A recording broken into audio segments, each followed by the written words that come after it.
Hey, what's up everyone? I'm Pengo, and let me ask you this. Have you ever dreamed of getting paid to play video games all day?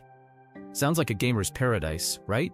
Well, buckle up, because I'm about to take you on a wild ride through my year-long gaming marathon that turned my dream job into a surreal, pixelated nightmare. A year ago, I stumbled across a job ad that seemed too good to be true. Play video games for a living. But here's the catch. It was 15 hours a day, 7 days a week for an entire year. No breaks, no vacations, just me, a controller, and a screen. Spoiler alert, it wasn't all fun and games. Let's dive into what happened, the highs, the lows, and the lessons I learned from this crazy experiment. It all started when I saw that ad in the paper. As a lifelong gamer, I was all in. I called the number and they laid it out. Play games for 15 hours daily, live in a fancy office setup, and earn a paycheck that could let me retire after just 1 year. I was hesitant. 15 hours a day sounded intense, but when they dropped the salary number, I was sold. I mean, who wouldn't want to get paid to game? Day one was straight out of a gamer's fantasy.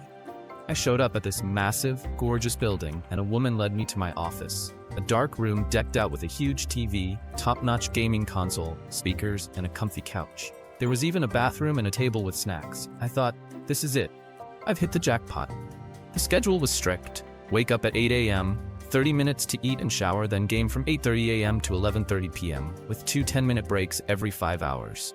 At midnight, I'd get dinner, shower, and crash until the next day. Easy, right? Day one, living the dream. The first day was pure bliss. At 8:30 a.m., the system fired up, and I dove into the games. The first 8 hours flew by like nothing. I was so caught up in the action that I barely noticed my neck getting stiff. Snacks kept me going, and those 10-minute breaks were enough to stretch and recharge. By the end of the day, I was exhausted, but buzzing. I thought, this is the best job ever. I'm getting paid to play, and nobody's bugging me. Day two, the siren shock. The second day started with a piercing siren that jolted me out of bed. I'm talking hands over ears, stumbling around the room level of panic. I finally figured out I had to press a button on the TV to shut it off.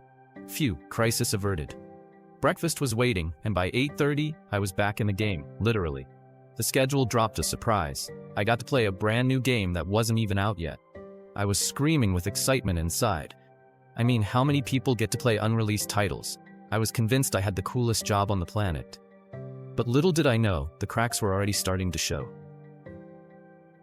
Day 4. The first cracks. The grind was real. My fingers were blistered from gripping the controller for 15 hours straight. I tried to sneak an extra break after 3 hours, but the system wasn't having it. The moment I hit pause, alarms went off, and it wouldn't stop until I picked up the controller again. Lesson learned, no cheating the system. My hands were bandaged, my eyes were getting blurry, and my legs felt like jelly.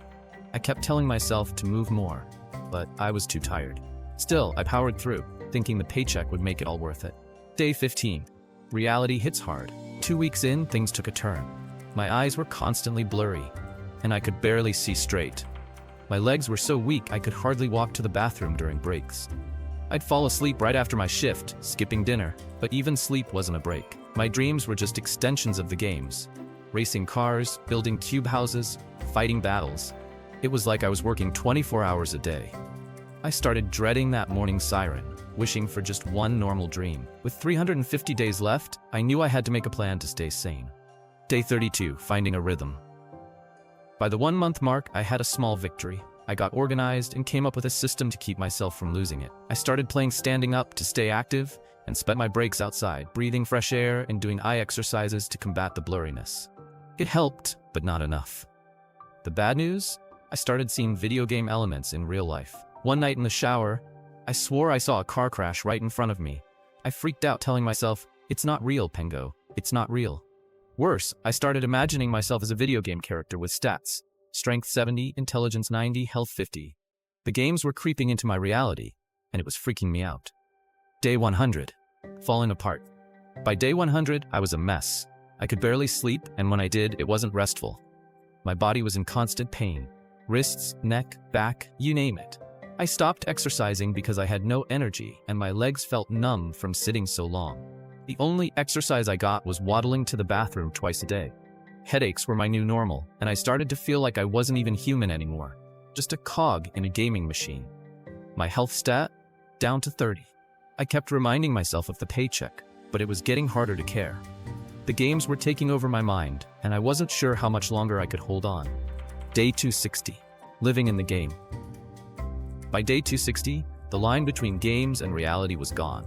I could barely walk a few steps to the bathroom. My legs just wouldn't cooperate. Even during breaks, I felt like I was still in the game. One day, I saw a treasure chest on the table and spent ages trying to open it, only to realize it was just in my head.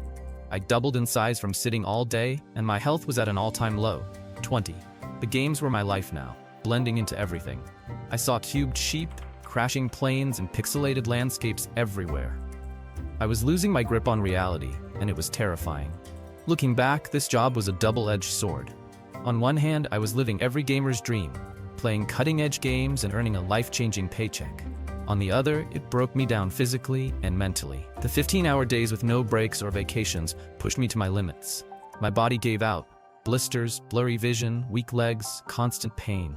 My mind was worse, trapped in a loop of video game imagery that bled into my real life. I started questioning what was real. Was I Pengo, or was I just a character with dwindling health points? This experience taught me something huge. Even your dream job can become a nightmare if it consumes your life. Balance is everything. I pushed my body and mind too far, and it cost me. The paycheck was massive, enough to never work again. But was it worth it? I'm not so sure. It's going to take years to recover from the physical and mental toll. And here's the kicker. I haven't touched a video game since. Me, Pengo, the ultimate gamer, swearing off gaming forever. Who would have thought? So, what's the takeaway? If you're chasing a dream job, make sure it doesn't destroy you in the process.